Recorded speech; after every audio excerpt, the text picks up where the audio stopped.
When Jesus saw his ministry drawing huge crowds, he climbed a hillside. Those who were apprenticed to him, the committed, climbed with him. Arriving at a quiet place, he sat down and taught his climbing companions. This is what he said. You're blessed when you're at the end of your rope. With less of you, there is more of God and his rule. You're blessed when you feel you've lost what is most dear to you. Only then can you be embraced by the one most dear to you. You're blessed when you're content with just who you are. No more, no less. That's the moment you find yourselves proud owners of everything that can't be bought. You're blessed when you've worked up a good appetite for God. He's food and drink and the best meal you'll ever eat. You're blessed when you care. At the moment of being careful, you'll find yourselves cared for.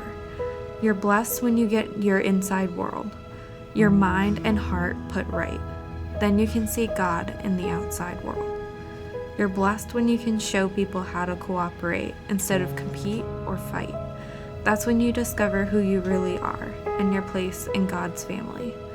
You're blessed when your commitment to God provokes persecution. The persecution drives you even deeper into God's kingdom.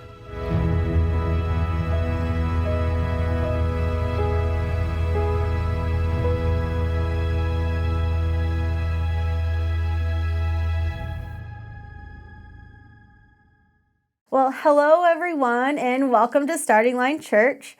My name is Liz, and while I'm not a pastor, I am one of Starting Line Church's original founding members, and I'm going to be delivering the message today. We're so glad that you've joined us to gather together and worship with us here today. Okay, I met Zach and Al a few years ago when they came up to be the youth and children's pastors at Faith Church.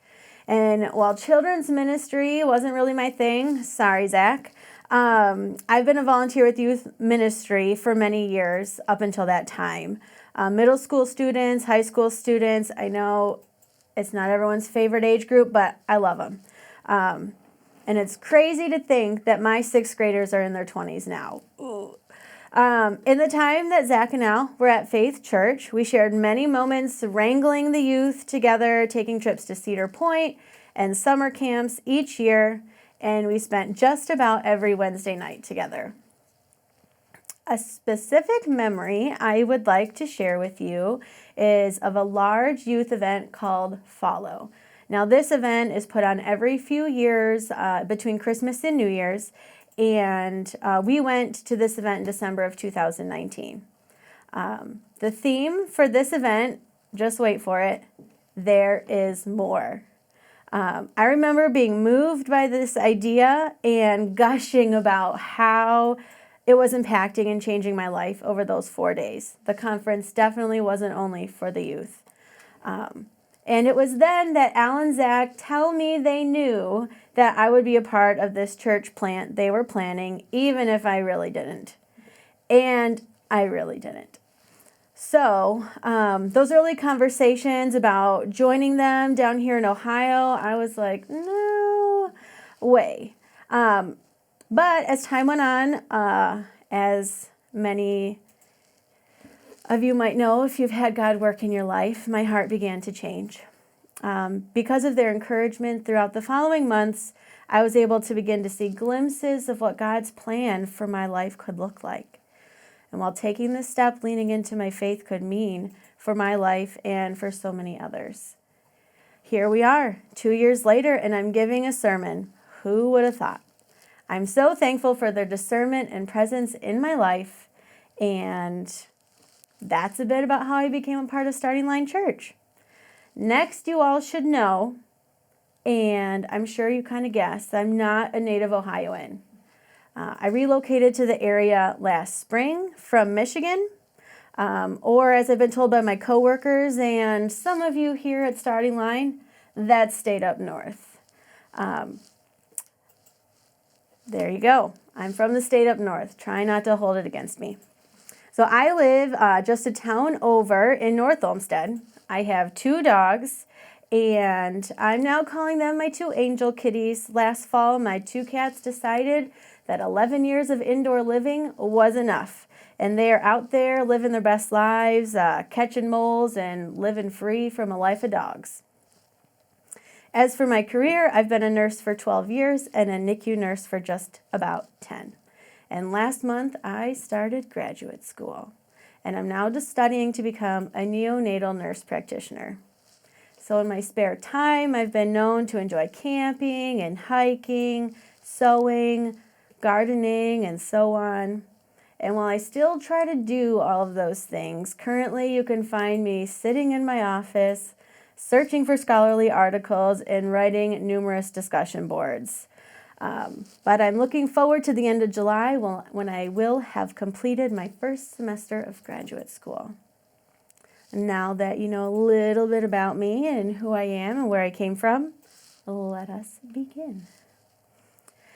For the past few weeks, we've been in a series called Be, a study on the Beatitudes.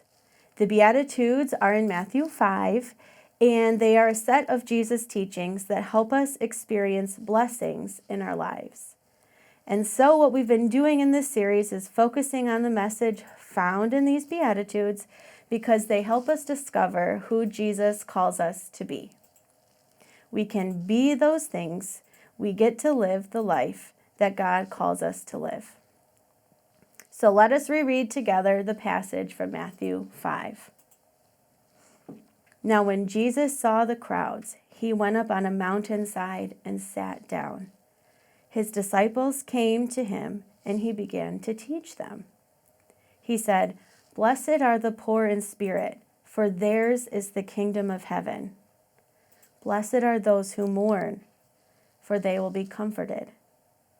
Blessed are the meek, for they will inherit the earth. Blessed are those who hunger and thirst for righteousness, for they will be filled. Blessed are the merciful, for they will be shown mercy. And blessed are the pure in heart, for they will see God. Blessed are the peacemakers, for they will be called children of God. Blessed are those who are persecuted because of righteousness, for theirs is the kingdom of heaven." Today we're going to dig deeper into verse 5. Blessed are the meek, for they shall inherit the earth. Let us first start by looking at the beginning of this verse. Blessed are the meek. When we hear the word meek, what comes to mind? For me, it was the English definition. Meek being used as a word to describe someone or something that is quiet or gentle or submissive. In this passage, however, the word meek comes from the Greek language. To be meek in this context is to have strength or to be strong and powerful while being under control or willing to submit. In my preparation, I had to sit with this for a while to further grasp the concept of meek. I had to continue my research. I discovered that to be meek, the way Jesus wants us to understand it in this passage, is to be strong and not weak, active and not passive, courageous and not timid. Also, I found that in another translation of the Bible, the passage reads, "Blessed are the humble, for they shall inherit the earth." Being meek now becomes synonymous with being humble. Thinking of meekness as humility is interesting to me. It brings us more expressions to describe what it means to be meek. Being teachable or God-fearing, patient, restrained, modest, gracious. So many words to describe someone who can be very difficult to emulate. So, Jesus is teaching us to be meek. And where can we see this as an example in the Bible? We see it in Numbers 12, the story of Moses. You may have heard about Moses as the baby sent down the Nile in a basket. This was to escape a decree from Pharaoh that all Hebrew babies were to be killed. Or perhaps you've heard about Moses and the plagues and how he set the Hebrews free from slavery in Egypt. Maybe you've seen the DreamWorks movie, The Prince of Egypt. I know that's a favorite of the Miller household. Or my personal favorite, the 3-hour 40-minute film from 1956, The 10 Commandments. Anyways, in Numbers 12, this is a part of Moses' story where Moses was criticized by his brother and sister. Any of you have brothers and sisters like this? Their names were Aaron and Miriam. He was being criticized for his choice of whom to marry, and Aaron and Miriam didn't know, but Moses was actually instructed by God on whom to marry. So when Moses was being criticized, did he retaliate or shout out in defense? He did not. He was able to control himself. God then interjects on his behalf, defending Moses. He stands up for him and punishes and rebukes Aaron and Miriam. Moses then prays for their healing. He is strong and under control when his wife was pretty much being insulted. He knew that he had followed God's plan for him, and that gave him strength to remain patient and restrained, or meek. It is for these reasons that Moses is known to be one of the meekest men in the Bible. Now, as you might recall from previous weeks, each week in this series, we've talked about the fact that there's a clashing world view with each beatitude. There is a trait in the world that clashes with how Jesus calls us to live. This week, the clashing worldview is power. Power is often seen in our culture as something to obtain, to be successful. Having power is viewed as having authority or influence over others. People who are powerful have ability to use force and strength over someone or something. In what ways are we powerful? What do we do to show our power to others? How does this affect us? Power can make us feel in control, which isn't a bad thing on its own, but the danger is when feeling of power or control becomes demeaning to others. When power crosses a line from being able to do or say or influence into a place where others fear or cower or retaliate because of our actions, it becomes dangerous. I feel like I see this all the time on social media. Someone will post a comment or a meme or a picture, video, and out come the commenters. Some agree or are encouraging to the topic at hand, while others feel the need to berate and harass the original poster. It's amazing to me how being behind a screen and the sense of anonymity can give individuals a great sense of power or perceived power. Another example would be when individuals at work or on a team or in a group view their seniority synonymously with superiority over newer members or staff. How many of us have found ourselves in a situation where there was an overwhelming power on us? How did that make you feel? Or maybe now you're realizing situations where you are the one with the power, and you're reflecting on how your actions impact those around you. So what do we do with this information? How do we put it all together, and what does it mean for us in our daily lives? To recap, meekness is something that we feel inwardly. It's a disposition of our own heart, and it's expressed outwardly in our actions towards others, ourselves, and God. Meekness is, thankfully, something we can learn and develop over time, and God gives us further direction in Psalm 37. This is from the English Standard Version. Commit your way to the Lord and trust in him, and he will act. He will bring forth your righteousness as the light and your justice as the noonday. Be still before the Lord and wait patiently for him. Fret not yourself over the one who prospers in his way, over the man who carries out evil devices. Refrain from anger and forsake wrath. Fret not yourself, it tends only to evil.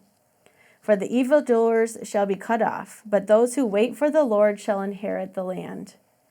In just a little while the wicked will be no more. Though you look carefully at his place, he will not be there.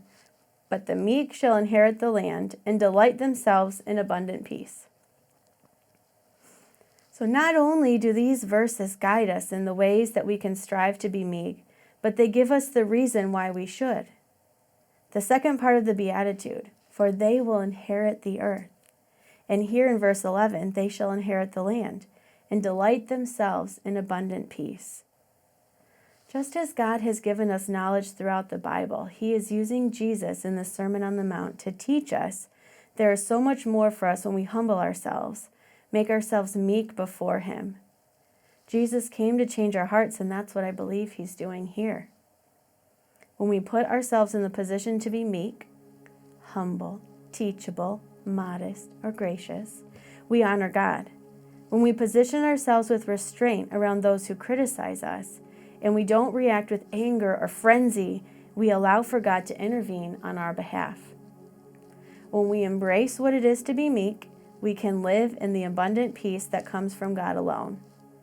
Let us go today with a new sense of how we can follow God, positioning our hearts with meekness and humility.